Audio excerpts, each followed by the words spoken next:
Shalom saudaraku, saudara. Kehidupan manusia umumnya dikuasai oleh hawa nafsu, saudara. Nah, masalah sekarang, saudara, Tuhan menghendaki hidup manusia itu harus dikendalikan, ya, harus dikendalikan. Manusia tidak boleh hidup sesuka-suka hatinya. Mengendalikan seperti apa kehidupan itu? Mengendalikan sesuai dengan maunya Tuhan, yaitu berdasarkan firman Tuhan. Jadi kita hidup harus berpadanan dengan firman Tuhan. Jadi kalau kita sedang berbicara mengenai mengendalikan diri, ya, atau mengekang diri, kita tidak cuma berbicara masalah ketika engkau membelanjakan uangmu, sehingga engkau mengatakan uang saya, kalau saya mampu beli ya saya beli. Persoalannya sekarang, saudara, apakah yang engkau beli itu adalah sungguh-sungguh betul-betul sangat engkau perlukan, dan mana yang lebih baik engkau menghabiskan uangnya itu untuk memenuhi keinginan-keinginanmu, atau engkau menjadikan itu sebagai alat untuk mengasihi orang lain, saudara, memberikannya kepada orang-orang yang memerlukan. Ya, ini cuma sebagai contoh, saudara. Karena ketika kita berbicara tentang mengekang diri atau pengendalian diri ini, aspeknya luas sekali, saudara. Dalam segala hal kita harus mengendalikan diri kita, saudara. Ya, pikiran, perasaan, hawa nafsu itu semua harus kita kendalikan. Firman Tuhanlah yang harus kita gunakan untuk mengendalikan pikiran kita, perasaan kita, hawa nafsu kita. Kalau engkau melakukan segala sesuatu hanya berdasarkan pikiranmu saja, berdasarkan perasaanmu saja, berdasarkan hawa nafsumu saja, maka kata firman Tuhan di sini, engkau sedang melakukan suatu sifat yang buruk. Dan kita memang sedang membahas 18 sifat buruk yang akan menonjol menjelang akhir zaman. Dan salah satu sifat buruk itu adalah tidak dapat mengekang diri atau tidak dapat mengendalikan diri. Menjelang akhir zaman akan semakin banyak orang dengan sifat seperti ini. Orang-orang yang tidak dapat mengekang diri. Ya, ketika emosi meluap kata-katanya yang tidak pantas, ya, pikiran jahat, pikiran kotor, ya, dikuasai oleh hawa nafsu. Ini semua adalah bentuk daripada kehidupan manusia yang dikendalikan oleh pikiran, perasaan, dan hawa nafsu. Maka dikatakan di dalam Amsal 25 ayat 28, orang yang tak dapat mengendalikan diri adalah seperti kota yang roboh temboknya. Mengapa diibaratkan seperti kota yang roboh temboknya? Di zaman dulu, saudara, setiap kota itu dibentengi oleh tembok yang tebal. Tujuannya agar supaya tidak dimasuki oleh musuh, sebagai benteng pertahanan, supaya kota itu tetap dalam keamanan, saudaraku. Jadi Amsal ini mengatakan, orang yang tak dapat mengendalikan diri adalah seperti kota yang roboh temboknya. Hidupmu mudah untuk dimasuki oleh berbagai macam hal yang tidak baik, yang tidak sesuai dengan kehendak Tuhan. Ya, atau seperti dalam Mazmur 32 ayat 9 yang mengatakan bahwa orang yang tidak mengekang diri, orang yang tidak mengendalikan diri itu seperti orang yang tidak berakal. Ya, Mazmur 32 ayat 9. Janganlah seperti kuda atau bagal yang tidak berakal, yang kegarangannya harus dikendalikan dengan tali les dan kekang, kalau tidak, ia tidak akan mendekati engkau. Jadi firman Tuhan yang dua saya baca ini, saudaraku, ya, sudah memberikan kita gambaran bahwa kehidupan seseorang yang tidak mengekang diri atau yang tidak mengendalikan diri, ini adalah sesuatu yang sangat fatal bagi Tuhan, saudaraku.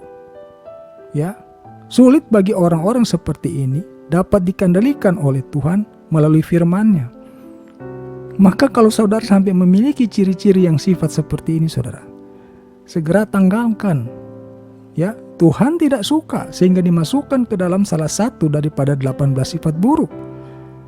Dan kalau sudah dikatakan sebagai sifat buruk, saudara, jangan pernah engkau berpikir orang dengan sifat seperti ini akan dapat tinggal di dalam kerajaan sorga.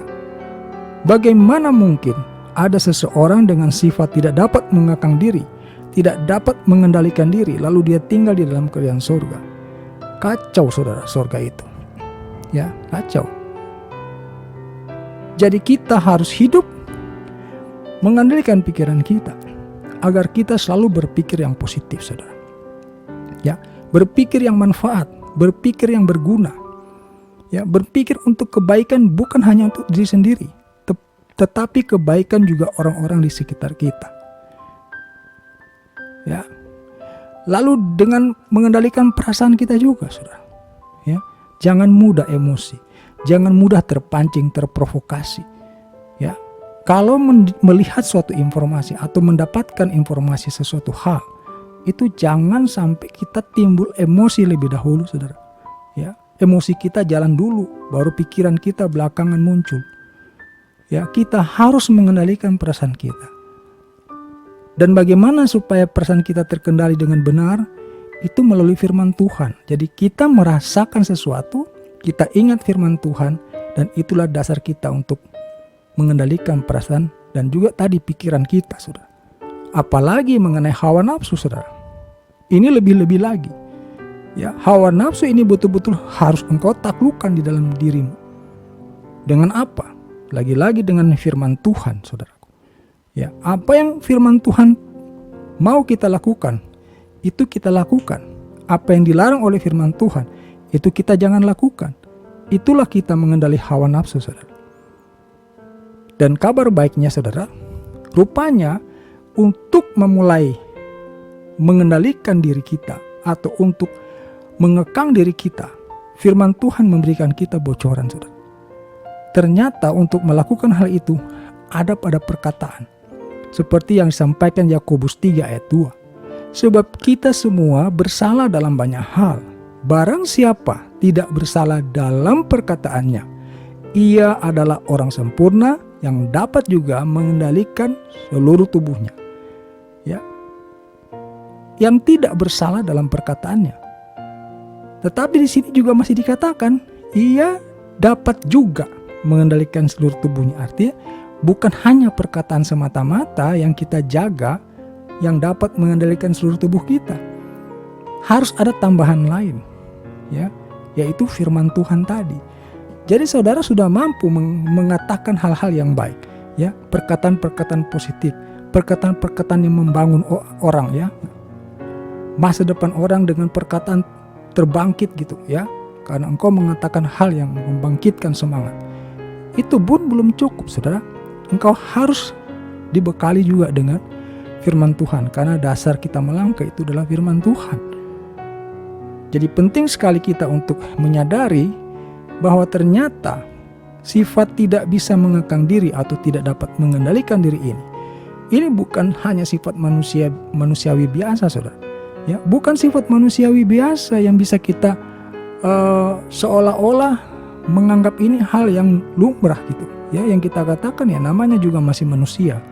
Bagaimana kita bisa sempurna? Tidak bisa, saudara. Firman Tuhan sudah menggariskan bahwa salah satu sifat buruk yang akan semakin banyak dimiliki orang menjelang akhir zaman itu adalah tidak dapat mengekang diri atau tidak dapat mengendalikan diri. Mungkin hari-hari ini saudara sudah mulai menyaksikan ya bagaimana orang dengan garang, ya, dengan mudahnya marah, ya, dengan mudahnya merusak, ya, merancangkan hal-hal yang jahat, saudara. Ini akibat dari tidak dapat mengekang diri, saudara. Ya, tidak dapat mengendalikan diri, tidak dapat mengekang diri.